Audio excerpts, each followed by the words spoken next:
why do so many speakers actually assume right now that applause means success, when in reality, you're aware that it actually doesn't? Yeah, it's weird because I come across people that they're so happy, like I got a standing ovation, I got like 1,000 people round of applause. But what's the action that came out of that? And they kind of look at me like, oh, they didn't think that far ahead.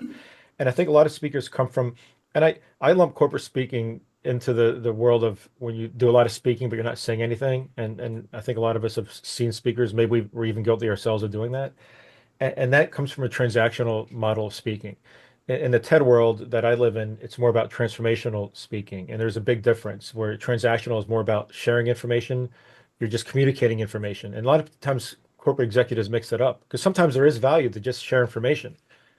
Yeah. But they think that they're in the transformational space where the audience will be transformed or their boss or the CEO will be transformed by the idea and persuaded by it to take action. Completely different approaches.